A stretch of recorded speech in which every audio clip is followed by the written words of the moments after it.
नमस्कार, मैं संजय खटाना आप सभी का इस लाइव में हार्दिक स्वागत करता हूं। हमारे साथ जुड़े हैं नोएडा से यशवीर भाटी जी, जाने माने कवि, लेखक और चिंतक हैं। हमारे साथ जुड़े हैं यशपाल सिंह, जो जाने माने पत्रकार हैं बिजनौर जनपद से और व्यापारी भी हैं, अच्छे व्यापारी भी हैं। हमारे साथ हैं बलदेव राज जी खेपड़ पंजाब से, जो पत्रकार रह चुके हैं, गवर्नमेंट जॉब में भी रहे हैं और अब समाज की सेवा में लगे रहते हैं। काफी आपका अच्छा प्रयास रहता है। आप सभी का आज के इस लाइव में हार्दिक स्वागत है। मैं सबसे पहले भाटी जी के पास आता हूं। भाटी जी, आप एनसीआर में रहते हैं जी। एनसीआर में क्या स्थिति नजर आती है आपको गुर्जर परिवारों की व्यापार में? कहां खड़ा पाते हैं आप? देखिए खटाना जी, जहां तक स्थिति की बात है, जो एनसीआर का जो गुर्जर है उसके पास जो यदि देखा जाए तो जमा पूंजी है। यहाँ पर मोस्टली हमारे लोगों की जमीनें जा चुकी हैं, एक्विजिशन हो चुका है या उन्होंने खुद बेच दी हैं जी। तो जो भी कुछ इकट्ठा हुआ है वो जमीनों के पैसे से हुआ है। जो हमारी पुश्तैनी पूर्वजों की धरोहर थी वो हमारे लोगों के पास अब नहीं रही है। जी। एक बात। दूसरी, हम परंपरागत रूप से खेती से जुड़े हुए लोग या एनसीआर के रहे हैं, लेकिन अब वो खेती भी जा चुकी है। तो एक तरह से देखा जाए तो जो हमारी मेन जमा पूंजी थी वो हमारे पास नहीं है। दूसरी बात, यहाँ जब आप व्यापार और बिजनेस की जो आप कह रहे हैं, हम परसेंटेज में तो है नहीं। कुछ गिने चुने लोग हैं जो अपने छोटे मोटे काम व्यापार कर रहे हैं। और व्यापार में भी देखिए क्या है, हमारे लोग ज्यादातर रियल एस्टेट में भी प्रॉपर्टी डीलिंग कर रहे हैं। मतलब वही जमीन प्लॉट की अदला बदली और उसमें है, या फिर हम दूध के व्यापार कर रहे हैं। दूध का व्यापार कर रहे हैं। दूध का क्या व्यापार है कि गांवों से जो इकट्ठा दूध होता है उसे हम घर घर या कॉलोनी में, सेक्टरों में, उस तरह का हम काम कर रहे हैं। तीसरा, कुछ लोगों ने थोड़ा सा आगे बढ़कर मार्केट में, देखिए एक सबसे बड़ी विडंबना हमारे लोगों की रही है कि हम लोगों ने किराए के लिए संसाधन जुटाए हैं। मतलब कुछ मकान बना लिए, बिल्डिंगें बना ली और मार्केट भी बनाई है, लेकिन उन मार्केटों में दूसरे लोग व्यापार मतलब बिजनेस कर रहे हैं, दुकान खोल के बैठे हैं और अलग अलग टाइप के जो है उनके बिजनेस है। और हम लोग केवल और केवल किराए पर डिपेंड है कि किराया आएगा और हम अपने जो है सारे काम करेंगे। तो मैं ये कहना चाहता हूं कि एनसीआर का जो गुर्जर समाज है वो प्रोग्रेसिव जो दिख रहा है वो दिख रहा है या तो किराए के पैसे से या मुआवजे के पैसे से। मूल रूप से वो अपने आप को पूर्णतः स्टैंड नहीं कर पाया है। तो मैं तो यही कहूंगा कि परसेंटेज तो नगण्य है। जो कुछ एक लोग हैं जो इंस्टीट्यूशंस के अंदर भी गए हैं, उन्होंने अपने छोटे मोटे इंस्टीट्यूशन बनाए हैं, शैक्षणिक संस्थान बनाए हैं और दुनिया के साथ जो है वो उस रेस में शामिल है, लेकिन परसेंटेज में नहीं है। तो मेरा तो यहाँ पर ये मानना है कि समाज को बहुत कुछ सीखने की जरूरत है, बहुत कुछ समझने की जरूरत है और बहुत कुछ आगे चलने की जरूरत है, तब हम कहीं टिक पाएंगे। जी जी जी, मैं आता हूं आपके पास। हमारे साथ हैं बिजनौर जनपद से, पत्रकारिता भी करते हैं, दैनिक जागरण अखबार में अच्छे लेखक हैं और सबसे बढ़िया बात है कि खुद का व्यापारिक प्रतिष्ठान है। हमारे साथ यशपाल सिंह जी हैं। यशपाल जी, आप अपना माइक ऑन करें। आपका माइक ऑफ है। यशपाल जी, आपका जो मंडल है मुरादाबाद मंडल के आसपास का जो एरिया है, इस क्षेत्र में आप गुर्जर को कहाँ खड़ा पाते हैं व्यापार के क्षेत्र में?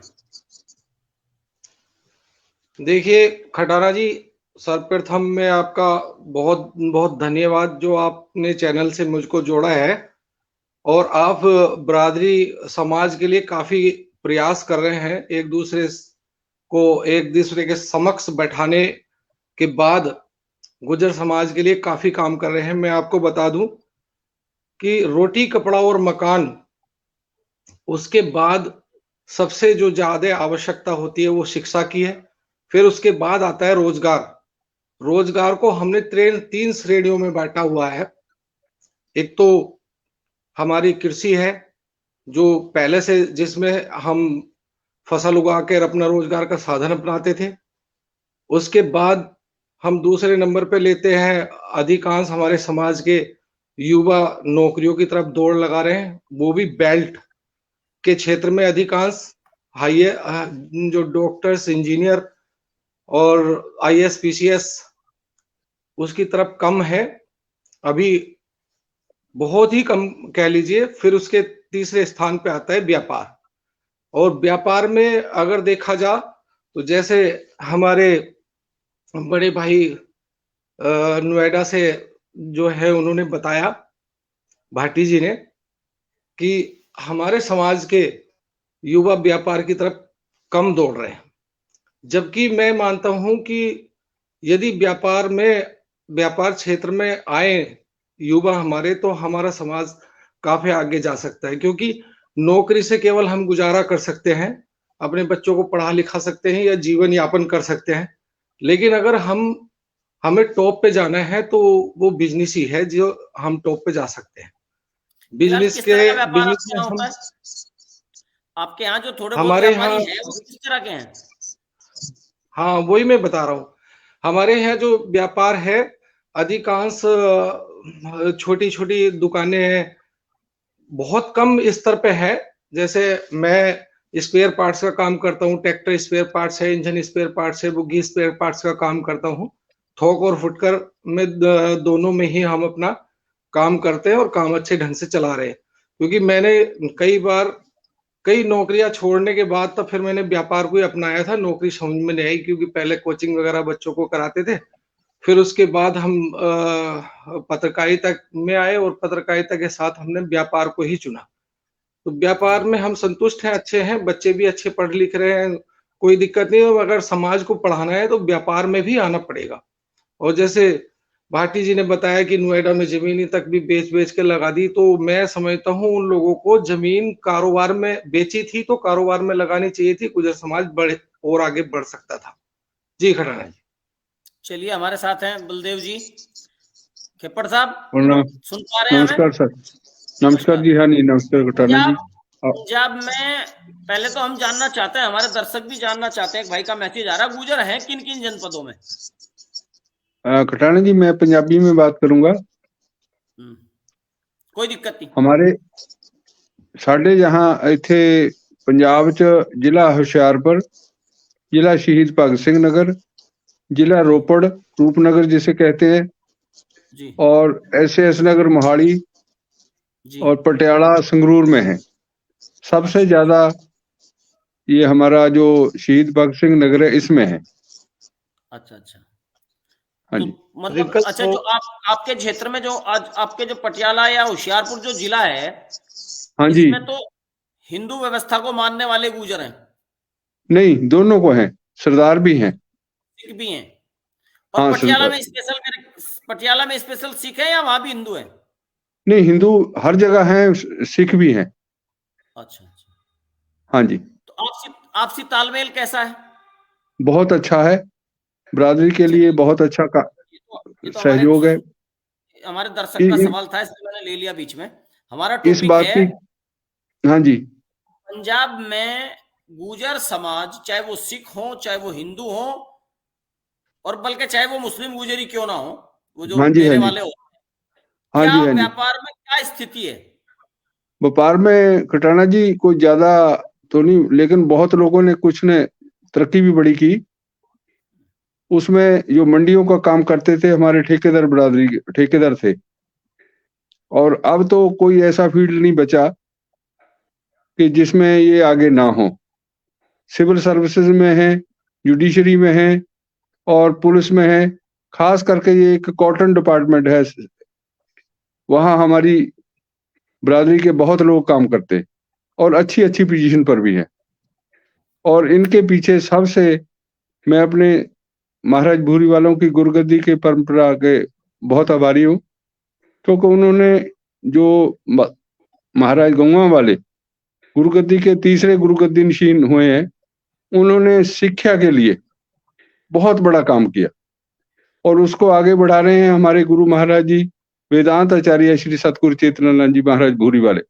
बहुत बड़ा उपकार किया, खासकर इस क्षेत्र में तो जितना उन्होंने काम किया शायद ही किसी ने किया होगा मेरी जानकारी के मुताबिक। व्यापार में बहुत अच्छे लोग हैं, तो चाहे उनकी गिनती कम है लेकिन बहुत अच्छी पोजीशन पर हैं, नौकरी में ज्यादा हैं और एजुकेशन बड़ी अच्छी चल रही है पंजाब में। तो भाटी जी के मैं पास चलता हूं नोएडा। भाटी जी, ये मैं बहुत लोगों से सवाल करता हूं लेकिन लोग इसे इधर उधर घुमा के बताते हैं, कोई स्पष्ट जवाब नहीं दे पाते। किसी समाज का व्यापारिक दृष्टि में मजबूत होना उस राष्ट्र के, या ये कह लीजिए सीधे सीधे राष्ट्र निर्माण में व्यापारी की क्या भूमिका मानते हैं आप? देखिए खटाना जी, ऐसा है, जो बिजनेस है, बिजनेस क्या छोटे से हो या बड़े स्तर पर हो, हमारे यहाँ मैं यदि आप राष्ट्र की बात कर रहे हैं, हमारे यहाँ जो है कुटीर उद्योग होते थे, छोटे छोटे उद्योग थे और वो आधारित थे गांव से, किसानी से, उससे वो आधारित थे, क्योंकि जो रॉ मटेरियल है वो वहीं पर था जहां वो कुटीर उद्योग थे। तो वो उनका बहुत बड़ा राष्ट्र निर्माण में भूमिका रही है। ठीक, अब वो बहुत कमजोर हो गया है कुटीर उद्योग। एक मैं एग्जांपल और देना चाहता हूं कि जो लोग चाइना में गए हैं और चाइना का डंका बजता है कि उनका माल बहुत सस्ता होता है, वजह उनकी कि उनके घरों में छोटी छोटी यूनिट लगी हुई है, हर घर में वो सामान तैयार होता है।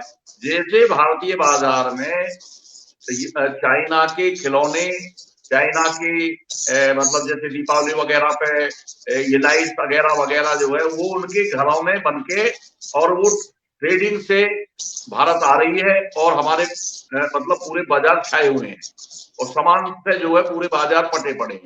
तो वहां की जो सरकारें हैं या वहां का जो सिस्टम है, उन्होंने वो डेवलप किया है कि अपने वहां पे सस्ते मजदूर हैं, सस्ते मजदूरी है, उसी हिसाब से वो। तो हमें जो है राष्ट्र निर्माण में सबसे बड़ी भूमिका है कि छोटी छोटी यूनिट, छोटे छोटे उद्योग, और हमारे समाज को भी इस ओर आना लाजमी होगा, अदरवाइज हम दौड़ में पिछड़ जाएंगे, हम जो है व्यवसाय में और रोजगार में पिछड़ जाएंगे। नौकरी की एक लिमिट है और उसका एक जो है दायरा है, लेकिन बिजनेस का कोई दायरा नहीं है। बिजनेस को हम कितने ही ऊंचे सिरे पर ले जा सकते हैं। तो हर क्षेत्र से बड़ा खेती भी एक व्यापार ही है। जीडीपी में एग्रीकल्चर का बहुत बड़ा हिस्सा होता है, तो इसलिए हमें खेती आधारित उद्योग को डेवलप करना लाजमी है और हमारे लोगों को भी इसमें अपनी इंटरफेरेंस, अपनी दखल रखना लाजमी है। हम नौकरियों की तरफ ना भागें, हम एजुकेशन तो ले ही लें, शिक्षा तो बहुत ही जरूरी है हर व्यक्ति के लिए, लेकिन हम छोटे छोटे कामों की तरफ चलें। और आज सर्विस का व्यापार, हम एक सामान कोई बना रहा है, कहाँ बन रहा है, और हम बीच में जो है वहां तक दूसरी जगह पहुंचा रहे हैं, तो बीच में जो हमारा मार्जिन है जो मतलब ले सकते हैं हम बेहतर तरीके से, और हमें थोड़ी ज्यादा पूंजी भी नहीं लगानी है, थोड़ी थोड़ी पूंजी लगाकर सिर्फ जो है बीच का एक सेतु बनना है और सेतु बनकर हम अच्छी अर्निंग कर सकते हैं। अब ये जो भाई यशपाल जी बिजनौर से हैं, ये जो स्पीड पार्क इनके घर में तो बन नहीं रहे, न इनकी यूनिट में बन रहे, लेकिन ये खरीदते हैं और फिर जो है ग्राहक तक पहुंचा रहे हैं। तो ये जो है हमें घुसना पड़ेगा राष्ट्र निर्माण में बहुत बड़ा योगदान है व्यापार का। तो ये मानिए कि राष्ट्र की रीढ़ है व्यापार। व्यापार के बगैर कोई राष्ट्र जिंदा नहीं रह सकता, किसी कीमत पर जिंदा नहीं रह सकता। जापान जैसी छोटी सी कंट्री, जापान की बात मैं आपको बताना चाहता हूँ। जापान में जो टोटल उसका क्षेत्रफल है वो हमसे बहुत छोटा है। एक हिस्सा उसका भूभाग है, यानी कि मतलब प्लेन है, और 2 हिस्से में पानी और पहाड़ है। भौगोलिक स्थिति उसकी विकट है, लेकिन ऑल ओवर वर्ल्ड में जापान की टेक्नोलॉजी, जापान की जो है लोगों का समर्पण, उनकी जो है मेहनत और उनकी लगन और उनका हुनर पूरी दुनिया में। अब ये जरूरी है किसी भी देश के नागरिक के लिए, किसी भी समाज के लिए, कि हमें लेटेस्ट से लेटेस्ट टेक्नोलॉजी को अपनाना है और हमें किसी भी बगैर हम परंपराओं में ना घुसें। बहुत सारी बातें जो ये आती हैं कि हम परंपरागत चीजों को, हम पशु पाल रहे हैं तो पशु पालने जा रहे हैं, अगली पीढ़ी को भी फिर उसी में लगा रहे हैं। हम खेती कर रहे हैं तो खेती में ही लग रहे हैं, और 10 लोग हैं तो 10 ही लोग खेती कर रहे हैं। तो हमें एक आदमी खेती कर ले, 2 आदमी खेती कर ले, और 10 में से 8 आदमी जो है मैं डाइवर्ट कर देने चाहिए। और हमें महिलाओं पर भी जो ये पाबंदी है कि नहीं वो घर से बाहर नहीं जाएंगी, या महिला जो है बिजनेस नहीं कर सकती। हमारे अंदर टैलेंट की कोई कमी नहीं है, ना लेडीज के अंदर, ना जेंट्स के अंदर, ना हमारे युवा में किसी तरह के टैलेंट की कमी है। तो उस टैलेंट को सीधा जो है लाइन ऑफ एक्शन देना जरूरी है, राइट डायरेक्शन में लगाना जरूरी है। तो मैं तो खटाना जी यहाँ इस लाइव के माध्यम से यही कहना चाहूंगा कि हमें सीधे छोटे छोटे कामों को लेके, और जोखिम तो हमें उठाना पड़ेगा। तो राष्ट्र निर्माण में हम लोगों की, सभी की एक विशेष भूमिका है, चाहे छोटा व्यापारी हो या बड़ा व्यापारी। और एग्रीकल्चर को भी हम एक तरह से व्यापार के स्टेज में लेके आए और उसको ये व्यापार की तरह से ही सजो कर रखें। तो मैं इसमें ये कहना चाहूंगा। हमारे साथ यशपाल जी हैं, खुद व्यवसायी हैं, थोक का व्यापार भी करते हैं, फुटकर व्यापार भी करते हैं। आपके सामने आपको क्या लगता है, एक सफल व्यापारी को किन किन चीजों का ध्यान रखना चाहिए या क्या करना चाहिए जो समाज के नए युवा हैं व्यापार माने के लिए? देखिए, मैं आपको बता दूं, हमारी अहम रोल करता है व्यापार को आगे ले जाने के लिए शिक्षा। अब जो नई युवा पीढ़ी है, मैं उनको यही कहना चाहूंगी कि मैं चाहूंगा कि वो शिक्षा में अच्छा करके आए, MBA बिजनेस मैनेजमेंट का कोर्स करें, बिजनेस को जाने। यदि उनकी सामर्थ्य इतनी नहीं है तो वो किसी व्यापारी के पास जाके सीख सकते हैं। पहले काम सीखें, फिर अपने काम का चुनाव करें कि मुझे किस क्षेत्र में सफलता मिल सकती है, फिर उसको फिर उसके एरिया को जाने कि इस एरिया में मेरा ये वाला काम चल सकता है कि नहीं चल सकता है। फिर उसके उस दुकान का गेटअप, लोकेशन या जो भी वो बिजनेस कर रहा है उसका जो गेटअप है वो अच्छा होना चाहिए, मतलब बहुत अच्छे तरीके से उसको सजाना चाहिए। और यदि हम सब पॉइंटों पे पॉइंट टू पॉइंट लाइन पे चल के काम करते हैं तो बिजनेस में सफलता जरूर मिलेगी। और व्यवहार बिजनेस में ऐसा होना चाहिए कि पोलाइट हो बंदा। वो तो हम कहते भी है, खुसरो जी वो हुए हैं एक कवि, उन्होंने कहा था कि यदि व्यापारी के चेहरे पे हंसी ना हो तो वो कभी अपनी दुकान पे ना बैठे या बिजनेस करने की ना सोचे। हर समय अगर तुम्हारे घर पे भी, मैं ये सोचता हूँ, घर पे भी कोई टेंशन है या माइंडली तुम्हें कोई परेशानी है और कस्टमर यदि आता है तो उससे भी हमें पोलाइटली बोलना होता है और उसको समझना होता है, उसके साथ अच्छा व्यवहार करना होता है। तो व्यवहार को भी नई युवा पीढ़ी हमारी आए क्षेत्र में तो व्यवहार भी अपना बेहतरीन अच्छा रखे। दूसरी बात, अभी यशवीर जी कह रहे थे कि भाई राष्ट्र निर्माण में व्यापार का जो योगदान है उसके मुकाबले तो किसी का योगदान ही नहीं। हालांकि अभी तक भी वैसे खेती को देखा जाए तो राष्ट्र निर्माण में अहम भूमिका है और मान्यता 70% हमारी जनसंख्या आज भी कृषि पर निर्भर है। 65 कह लो, 60 तो खैर नहीं, 65 है, 5% और घटा लीजिए तो 65% हमारी जनसंख्या आज भी कृषि के ऊपर निर्भर है। और कृषि से हमारा जीडीपी में तो खास अहम रोल नहीं है, लेकिन मैं ये मानता हूं कि काफी बिजनेस के लिए काफी योगदान है। देखो, हर जब किसान के जेब में पैसा होता है तभी बिजनेसमैन के पास जाता है, उससे सब कारोबार चल रहे हैं। खेती किसान जब पार्ट्स की दुकान पे जाएगा तो पार्ट्स खरीदेगा, कपड़े खरीदेगा। मतलब बहुत अगर हमें बिजनेस में आना है, हम अपने समाज को लाना है, तो बच्चे पढ़ लिख के आए, कुछ सीख के आए, जानकारी उस विषय में करें जिसकी रुचि हो उसमें वो काम डाले अपना, चाहे पार्ट्स में हो, कपड़े में हो, या उनकी ऑटोमोबाइल्स में हो, मोबाइल्स में हो, बैरिंग्स में हो, या बेल्ट वगैरह में हो, या फिर रेडीमेड गारमेंट्स वगैरह में हो, जिसमें भी मतलब उनको रुचि हो, रुचिकर काम करना चाहिए बच्चों को। हमें भी फोर्स नहीं करना चाहिए तुझे ये करना है, वे करना है। ऐसे ही नौकरी में जैसे उसकी जिसकी इच्छा होती है, पढ़ाई में, एजुकेशन में, जिसमें भी वो जाना चाहता है उसी एजुकेशन में डालें। अपनी अपनी मर्जी बच्चे पे ना थोपें। मैं तो समाज के अपने सभी साथियों भाइयों से कहूंगा कि वो अपने बच्चों पर कभी अपने आप को बर्डन ना बनना दे। जहां उसको उसका मन लगे बच्चे का, जहां उसको काम करना चाहिए, या जहां वो चाहता है काम करना, उसे वही काम करवा दीजिए आप, और उसका सहयोग करें तो बिजनेस में सफलता भी मिलेगी और हमारे समाज के बच्चे आगे बढ़ेंगे। जी खटाना जी। जी, आपका माइक बंद है खेपड़ साहब। हो गया जी। हाँ जी। मैं आपसे जानना चाहता हूं कि पंजाब हाँ जी खटाना जी। में जो गुर्जर व्यापार करते हैं, हाँ, या पंजाब में सबसे ज्यादा क्या काम करते हैं लोग कृषि के अलावा? गुर्जर लोग कृषि के अलावा खेती के अलावा नौकरी में, व्यापार में भी है। नौकरी जैसे से भी अलावा जो व्यापार है, वो व्यापार किस तरह का व्यापार करते हैं लोग वहाँ? जैसे लुधियाना में काफी लोग इंडस्ट्री में है, अच्छा, लुधियाना शहर में।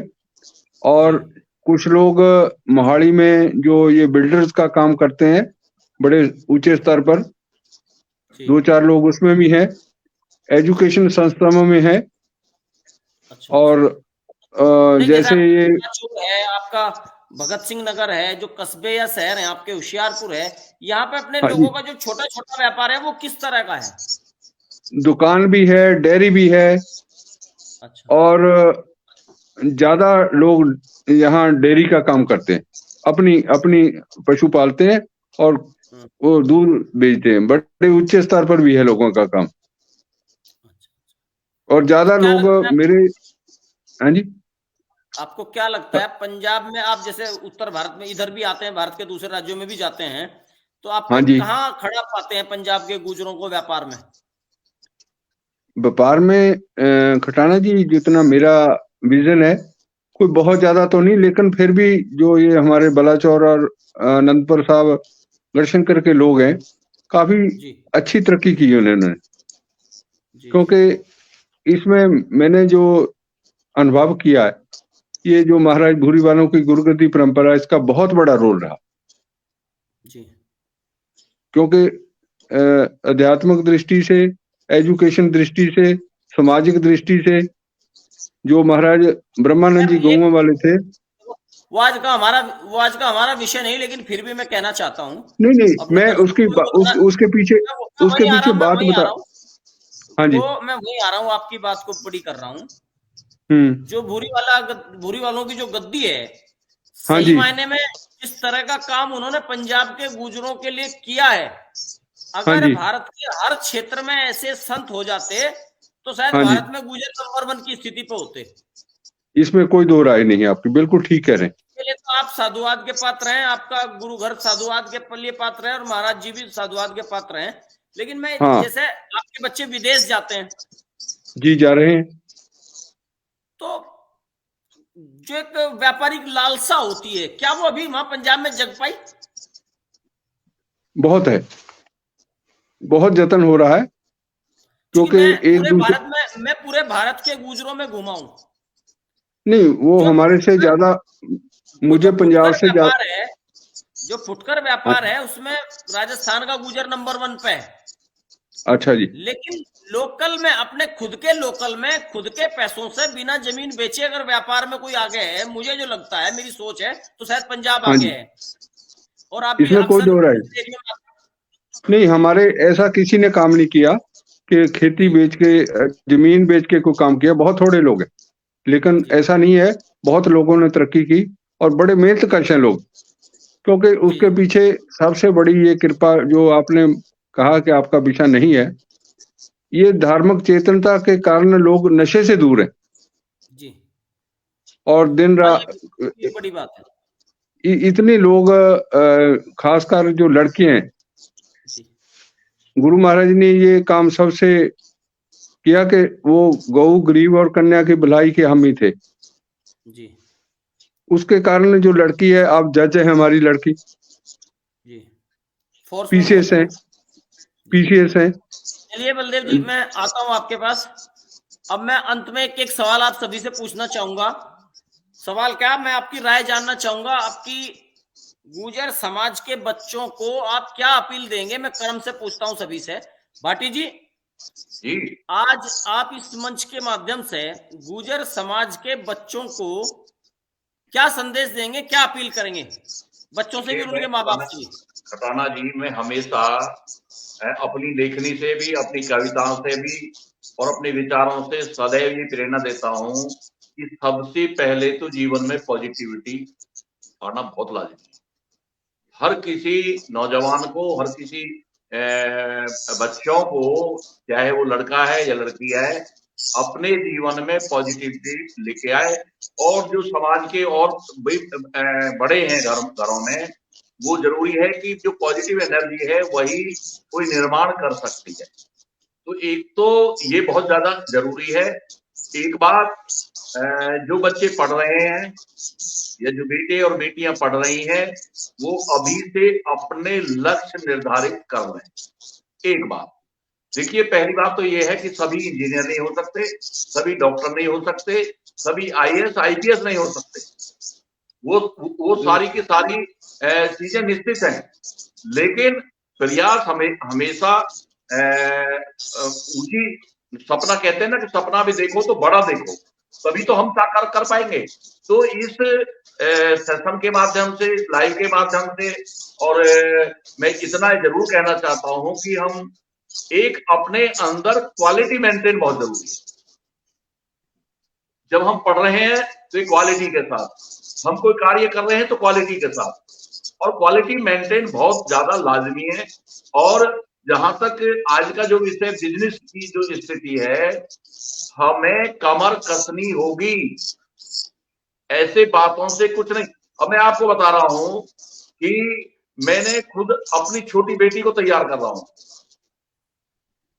बिजनेस के लिए, और सारी चीजों से को दरकिनार करते हुए, कोई कुछ कहे मुझे कोई परवाह नहीं, और उसको मेंटली प्रिपेयर कर रहा हूं कि आपको आगे बढ़ना है तो बढ़ना है। तो इसलिए ये बेवजह की बातें, बेवजह की फालतू की चीजें हमें त्यागना बहुत लाजमी है। मैं पूरे देश के बच्चों से के लिए, समाज के लोगों से ये करबद्ध अपील कर रहा हूं, ये संदेश देना चाहता हूं कि हम पुरातन पंथ को छोड़ें, पुरानी बातों को छोड़ें। जमाना बदल चुका है, सब कुछ बदल चुका है, सारी परिस्थितियां बदल चुकी हैं। तो उन परिस्थितियों के अकॉर्डिंग खुद को मतलब सफल साबित करें, सक्सेस लेके आए। तो ये सक्सेस ही हमें आगे लेके जाएगा। और सड़कों की उद्दंडता छोड़ें। खासतौर से गुजर नौजवानों से मैं ये बात कहना चाहता हूं कि सड़कों पर जो हम उद्दंडता कर रहे हैं, उस टाइम को वेस्ट कर रहे हैं, हम अपने एनर्जी को वेस्ट कर रहे हैं। हमें अपने काम की तरफ, अपने उद्देश्य की तरफ, अपने लक्ष्य की तरफ पूरी तरह से फोकस करना है, और कामयाबी निश्चित है, कोई दुनिया की ताकत रोक ही नहीं सकती। तो ये संदेश है कि आगे बढ़ना है और ऊंचाइयों को हासिल करना है, ये मैं कहना चाहता हूँ। वरिष्ठ पत्रकार और सफल व्यापारी यशपाल सिंह जी, क्या कहना चाहेंगे आप अपील में अपनी?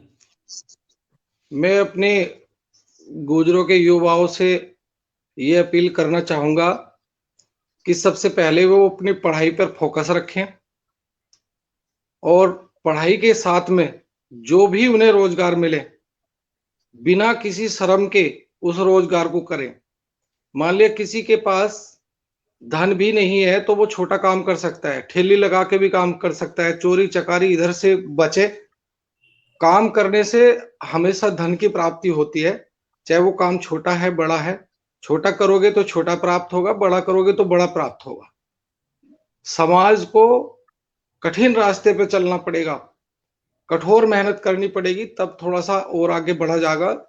मैं आपको बता दूं, चाहने से किसको मिली कल्पतरु की छांव, चाहने से किसको मिली कल्पतरु की छांव। चलना है तो चलिए धूप में नंगे पांव, धूप में नंगे पांव। बहुत बढ़िया। मतलब हम लोगों को कठिन परिश्रम करना पड़ेगा। आप कई जगह से रोजगार निकाल सकते हो, जैसे आप संगीत से निकाल सकते हो। एक प्रोग्राम, ऑर्केस्ट्रा प्रोग्राम करने के जो रिदम बजाने वाले बंदे होते हैं वो 2-2, 3-3 हजार रुपए लेते, 4 घंटे बजाते मात्र। जो गायक हैं गाने वाले 2 घंटे, 1 घंटा, आधा घंटा बजाते, 4-5 हजार रुपए तक बिल लेके आ सकते हैं अपने।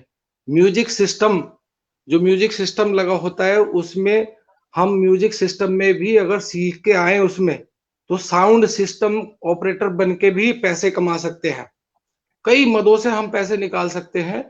आप छोटी छोटी अपनी यूनिट लगा के भी अपने प्रोडक्ट को बना के व्यापार में भी आगे बढ़ सकते हैं।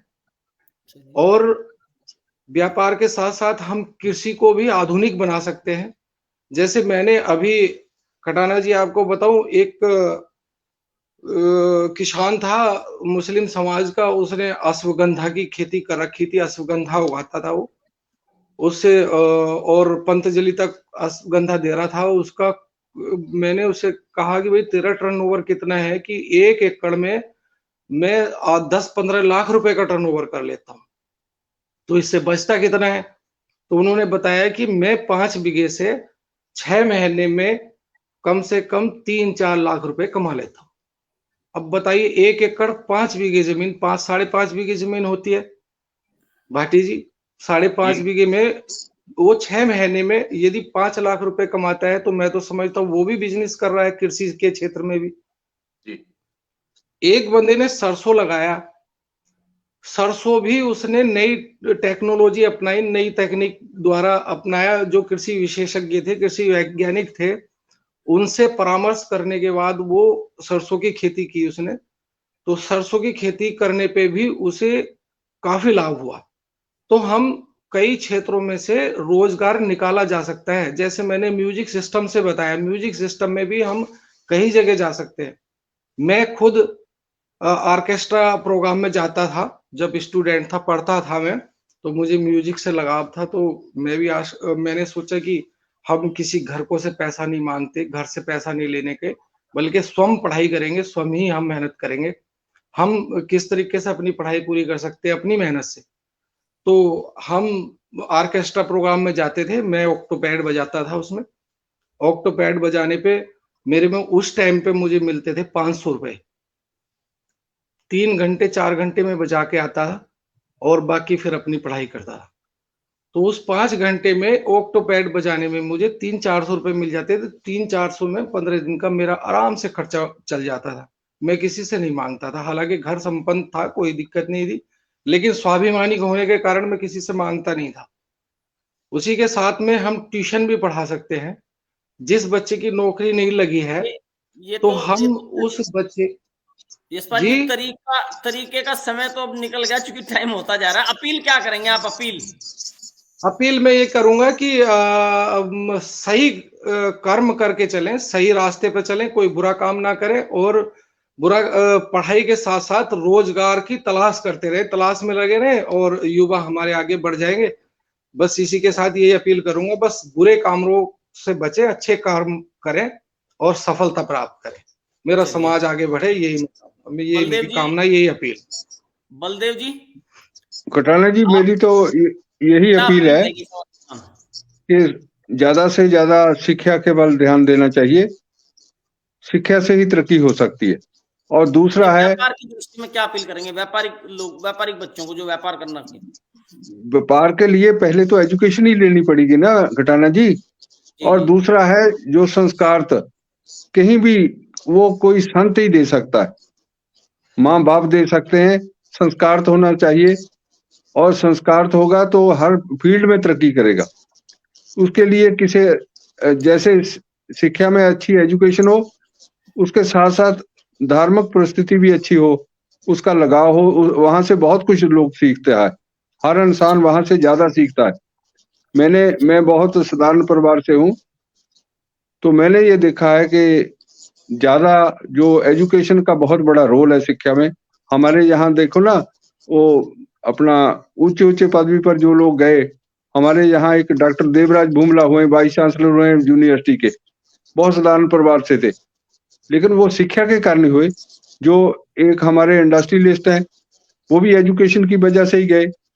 और जो व्यापार कर रहे हैं कॉटन का, आलू का, वो शिक्षित हैं सभी, लेकिन उनके ऊपर किसी ना किसी महापुरुष का बड़ा आशीर्वाद होता है, क्योंकि धार्मिक विचारों से लोग अच्छे बनता है, अच्छी सोसाइटी मिलती है।